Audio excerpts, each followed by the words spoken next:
وہ کہتے ہیں اگر ہم یہ سب خود نہ دیکھتے تو شاید آج بھی بھوت، سایوں اور نامعلوم چیزوں پر یقین نہ کرتے۔ یہ کہانی میرٹھ کے قریب ایک ایسی سڑک کی ہے جس کا نام نقشوں میں تو موجود ہے، مگر جس پر چلنے کے بعد انسان خود کو پہچاننا چھوڑ دیتا ہے۔ عامر اور سحر ایک پڑھا لکھا، حقیقت پسند جوڑا تھا۔ نہ توہم پر یقین، نہ کہانیوں میں دلچسپی۔ ان کے لیے خوف صرف ایک لفظ تھا، جب تک وہ رات نہیں آئی۔ وہ رات جس میں ایک شادی میں پہنچنے کی جلدی، شدید کوہرا اور ایک غلط موڑ نے انہیں ایسی دنیا میں دھکیل دیا جہاں راستے ختم نہیں ہوتے بلکہ لوٹ آتے ہیں۔ سحر کہتی ہے کہ اس رات اسے بار بار دل میں ایک عجیب سا بوجھ محسوس ہو رہا تھا، جیسے کوئی انجانی طاقت انہیں روکنا چاہتی ہو، مگر عامر نے ہمیشہ کی طرح اسے وہم سمجھ کر نظر انداز کر دیا۔ گاڑی شہر کی آخری لائٹ پار کرتے ہی خاموشی میں داخل ہو گئی۔ نہ کوئی مکان، نہ آواز، صرف کوہرا اور کوہرے کے بیچ پھیلا ہوا خوف۔ پھر اچانک سڑک کے کنارے ایک عورت، عمر رسیدہ چہرہ، بے جان آنکھیں، مگر لباس دلہن کا۔ سحر کہتی ہے کہ اس لمحے اسے ایسا لگا جیسے وقت رک گیا ہو اور ہوا نے سانس لینا چھوڑ دیا ہو۔ یہ کہانی صرف ایک سایہ دیکھ لینے کی نہیں ہے، یہ اس لمحے کی ہے جہاں انسان سمجھ نہیں پاتا یا کسی ایسی جگہ داخل ہو چکا ہے جہاں جو ایک بار نظر آ جائے وہ پیچھا نہیں چھوڑتا۔ اور یہ تو بس شروعات تھی۔ میرٹھ کی سردیوں میں راتیں عام طور پر خاموش ہوتی ہیں، مگر اس رات کی خاموشی میں کچھ ایسا تھا جو سحر کے دل کو مسلسل کھٹک رہا تھا۔ شام ڈھلتے ہی کوہرا اس طرح پھیلنا شروع ہو گیا تھا جیسے آسمان زمین پر اتر آیا ہو۔ عامر دفتر سے لوٹا تو اس کے چہرے پر تھکن صاف نظر آ رہی تھی، مگر ذہن میں صرف ایک ہی بات تھی، دوست کی شادی اور وہاں پہنچنے کی ذمہ داری۔ سحر نے کئی بار کہا تھا کہ رات کا سفر ٹھیک نہیں، خاص طور پر اس موسم میں، مگر عامر کے لیے یہ صرف ایک عام سا سفر تھا۔ وہ ان لوگوں میں سے تھا جو ہر چیز کو منطق کی کسوٹی پر پرکھتے ہیں۔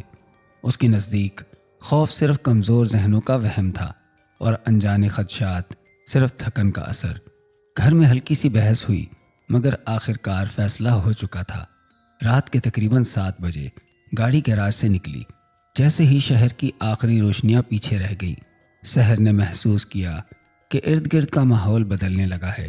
سڑک پر گاڑیوں کی تعداد کم ہوتی جا رہی ہے، آوازیں مدھم پڑتی جا رہی ہیں، اور کوہرا اتنا گہرا ہو چکا تھا کہ ہیڈ لائٹس کی روشنی بھی چند قدم آگے جا کر بکھر جاتی تھی۔ ہائی وے پر اچانک ٹریفک رک گیا۔ ٹرکوں کی لمبی قطار، ہارنوں کی بے جان آوازیں اور انتظار۔ کسی نے بتایا کہ آگے حادثہ ہو گیا ہے اور راستہ کھلنے میں وقت لگے گا۔ اسی دوران ایک اجنبی نے عامر کو بلا کر آہستہ آواز میں کہا، اگر جلدی ہے تو ایک شارٹ کٹ ہے، بس ذرا سا اندر کا راستہ ہے۔ یہی وہ لمحہ تھا جہاں سب کچھ بدل سکتا تھا۔ سحر نے فوراً منع کیا۔ اس کا دل زور زور سے دھڑکنے لگا، جیسے اندر سے کوئی خبردار کر رہا ہو، مگر عامر نے نقشے پر ایک سرسری نظر ڈالی، کندھے اچکائے اور اس اجنبی کی بات مان لی۔ بس تھوڑا سا راستہ ہے، اس نے کہا، ہم وقت پر پہنچ جائیں گے۔ گاڑی ہائی وے سے اتر کر ایک تنگ سڑک پر آ گئی۔ نہ اسٹریٹ لائٹس، نہ دکانیں، نہ کوئی انسان، صرف کھیت، ادھورے مکانوں کے سائے اور گاڑی کے ٹائروں کے نیچے بجری کی کھڑکھڑاہٹ۔ سحر کی بے چینی بڑھتی جا رہی تھی۔ موبائل نیٹ ورک ختم ہو چکا تھا، نقشہ کام نہیں کر رہا تھا اور ارد گرد کی خاموشی اب شور بن چکی تھی۔ اس نے بار بار کہا، واپس مڑ لیتے ہیں، مگر عامر بضد تھا کہ آگے کہیں نہ کہیں موڑ ضرور آئے گا۔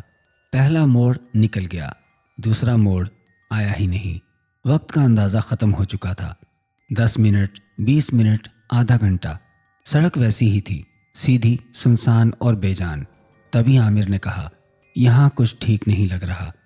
یہ الفاظ سن کر سحر کا دل بیٹھ سا گیا، کیونکہ وہی بات وہ دل ہی دل میں کب سے محسوس کر رہی تھی۔ اسی لمحے گاڑی کے شیشے کے پار، کوہرے کے اندر ایک سایہ۔ پہلے تو لگا جیسے آنکھوں کا دھوکا ہو، مگر پھر وہ سایہ واضح ہونے لگا۔ سڑک کے کنارے کھڑی ایک عورت۔ سحر نے چونک کر سامنے دیکھا، مگر کچھ نظر نہ آیا۔ عامر نے ریئر ویو مرر میں دوبارہ دیکھا اور اس کا سانس رک گیا۔ وہ عورت اب بھی وہیں تھی۔ گاڑی آہستہ ہو گئی۔ فضا میں عجیب سی ٹھنڈک پھیل گئی، ایسی ٹھنڈک جو صرف جسم کو نہیں، روح کو بھی جما دیتی ہے۔ یہ وہ لمحہ تھا جب سحر کو یقین ہو گیا کہ یہ سفر صرف ایک راستے کا نہیں بلکہ کسی ایسی حد کا ہے جسے پار کرنے کے بعد واپسی آسان نہیں ہوتی، اور ابھی تو اصل خوف نے قدم بھی نہیں رکھا تھا۔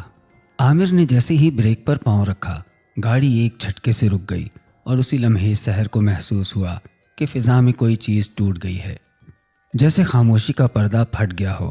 ہیڈ لائٹس کی روشنی سیدھی سڑک پر پڑ رہی تھی، مگر اب سڑک خالی نہیں تھی۔ کوہرے کے اندر وہ عورت واضح ہو چکی تھی، بالکل سامنے، چند قدم کے فاصلے پر، بغیر حرکت کیے کھڑی، دلہن کے لباس میں، مگر وہ لباس سفید نہیں بلکہ مٹیالہ تھا، جیسے برسوں پرانی قبروں کی مٹی اس میں رچی بسی ہو۔ اس کے بال بکھرے ہوئے تھے، گردن کے گرد لپٹے، اور چہرہ ایسا جیسے کسی نے جذبات نوچ لیے ہوں۔ آنکھیں کھلی تھیں، مگر ان میں زندگی نہیں تھی، صرف خالی پن، ایسا خالی پن جو دیکھنے والے کو اندر سے کھا جاتا ہے۔ سحر چیخنا چاہتی تھی، مگر آواز گلے میں ہی مر گئی۔ اس کے ہاتھ کانپ رہے تھے، اور دل اتنی زور سے دھڑک رہا تھا کہ اسے لگا ابھی سینہ پھٹ جائے گا، جبکہ عامر کے دماغ میں صرف ایک ہی خیال تھا، یہ انسان نہیں ہے۔ اچانک وہ عورت ایک قدم آگے بڑھی، بغیر زمین کو چھوئے، جیسے اس کے پاؤں نہیں ہوں، اور اسی لمحے گاڑی کے اندر شدید سردی پھیل گئی، شیشوں پر دھند جمنے لگی، سانس بھاپ بن کر نکلنے لگی، اور سحر نے دیکھا کہ ریئر ویو مرر میں اب صرف وہ عورت نہیں بلکہ درجنوں سائے نظر آ رہے ہیں، سب ایک جیسے، سب بے چہرہ، سب گھورنے والے۔ عامر نے گھبرا کر گاڑی ریورس میں ڈال دی اور پوری طاقت سے ایکسیلیٹر دبا دیا، مگر عجیب بات یہ تھی کہ رفتار بڑھنے کے باوجود سڑک پیچھے نہیں جا رہی تھی، بلکہ وہی منظر بار بار سامنے آ رہا تھا، وہی درخت، وہی موڑ، وہی عورت، جیسے وقت کسی ٹوٹی ہوئی ریکارڈ کی طرح اٹک گیا ہو۔ سحر چیخ چیخ کر کہہ رہی تھی کہ گاڑی نہیں چل رہی اور ہم پھنس گئے ہیں، مگر عامر پسینے میں بھیگ چکا تھا۔ اس کی آنکھوں کے سامنے اب صرف اندھیرا تھا، اور کانوں میں ایک بھاری سی سرگوشی گونج رہی تھی، ایسی سرگوشی جو الفاظ میں نہیں بلکہ احساس میں بات کرتی ہے، جیسے کوئی کہہ رہا ہو کہ اب واپس نہیں جا سکتے۔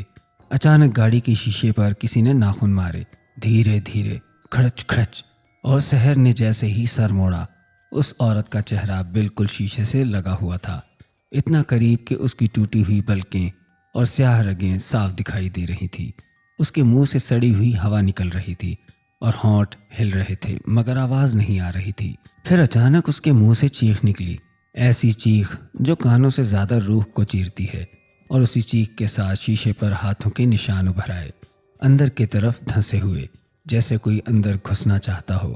عامر نے آنکھیں بند کر کے اسٹیئرنگ گھمایا، اور ایک لمحے کے لیے سب کچھ ختم ہو گیا، خاموشی، چیخیں، سائے، اور جب آنکھیں کھلی تو گاڑی ہائی وے پر تھی، روشنیاں، ٹرک، آوازیں، زندگی، دونوں سانس پھلا کر ایک دوسرے کو دیکھنے لگے، جیسے قبر سے نکل آئے ہوں۔ وہ قریب ہی ایک ڈھابے پر رکے، کپ کپاتے ہاتھوں سے پانی مانگا، اور عامر نے ہمت کر کے وہاں بیٹھے بوڑھے شخص سے اس شارٹ کٹ کے بارے میں پوچھا، مگر اس کے چہرے کا رنگ اڑ گیا۔ اس نے آہستہ آواز میں کہا، بیٹا، یہاں کوئی شارٹ کٹ نہیں، یہ سڑک 50 سال سے بند ہے، یہاں سے جو گیا وہ لوٹتا نہیں ہے۔ یہ سن کر سحر کا جسم سن ہو گیا، کیونکہ اسے اچانک یاد آیا کہ وہ عورت جسے انہوں نے دیکھا تھا، اس کے لباس پر شادی کی تاریخ کڑی ہوئی تھی، وہ تاریخ جو 50 سال پرانی تھی۔ گاڑی دوبارہ چل پڑی، مگر اب خاموشی میں ایک نیا خوف تھا، کیونکہ سحر نے شیشے میں دیکھا کہ پچھلی سیٹ پر گیلا سا نشان اب بھی موجود تھا، اور ریئر ویو مرر میں ایک پل کے لیے وہی دلہن مسکرا رہی تھی، اس بار بالکل ان کے ساتھ۔ ہائی وے کی روشنیاں آہستہ آہستہ پیچھے چھوٹتی گئیں، مگر عامر اور سحر کے دلوں سے اندھیرا کم نہ ہوا۔ گاڑی کے اندر خاموشی اتنی گہری تھی کہ ہر سانس ایک شور لگ رہا تھا، دونوں میں سے کوئی بولنے کی ہمت نہیں کر پا رہا تھا، جیسے لفظوں سے کوئی چیز جاگ جائے گی۔ اور جب آخر کار وہ اپنے گھر کے دروازے پر رکے تو سحر کو لگا جیسے وہ کسی محفوظ جگہ نہیں بلکہ ایک اور موڑ پر آگے ہوں۔ عامر نے چابی گھمائی تو دروازہ معمول سے زیادہ دیر میں کھلا۔ اندر داخل ہوتے ہی ایک عجیب سی ٹھنڈک نے ان کا استقبال کیا، حالانکہ باہر گرمی تھی۔ سحر نے جوتے اتارے تو فرش گیلا محسوس ہوا، جیسے کسی نے ابھی ابھی بھیگے پاؤں سے چل کر اندر قدم رکھے ہوں۔ وہ چونکی، مگر خود کو یہ کہہ کر چپ کر لیا کہ شاید وہم ہے، مگر جب اس نے دیوار کی طرف دیکھا تو اس کا دل بیٹھ گیا۔ وہاں ایک ہلکا سا ہاتھ کا نشان ابھر رہا تھا، اندر کی طرف دھنسا ہوا، بالکل ویسا ہی جیسا شیشے پر بنا تھا۔ عامر نے گھبرا کر لائٹ جلائی تو نشان غائب ہو گیا، مگر آئینے میں ایک لمحے کے لیے انہیں اپنی ہی پرچھائیاں عجیب سی ٹیڑھی نظر آئیں، جیسے کوئی تیسرا سایہ بھی ساتھ کھڑا ہو۔ رات بھر وہ سو نہ سکے۔ ہر تھوڑی دیر بعد چھت سے قدموں کی آواز آتی، کبھی دروازہ خود بخود چراتا، کبھی کسی کے رونے کی ہلکی سی سسکی سنائی دیتی، اور سحر کو بار بار خواب میں وہی دلہن دکھائی دیتی جو اب سڑک پر نہیں بلکہ ان کے گھر کے اندر کھڑی تھی، مسکراتی ہوئی۔ صبح جب آنکھ کھلی تو عامر نے کچن کے فرش پر گیلی گھاس کے نشان دیکھے، جیسے کوئی قبرستان سے چل کر آیا ہو۔ سحر نے کچھ کہنے کے لیے منہ کھولا، مگر عامر نے اسے روک دیا، کیونکہ سامنے دیوار پر کیلنڈر خود بخود اس کی تاریخ پر رک گیا تھا جو دلہن کے لباس پر لکھی تھی، اور اسی لمحے کمرے میں ایک سرگوشی گونجی، بہت دھیمی مگر صاف۔ راستہ تم نے خود چنا تھا، اب واپسی نہیں۔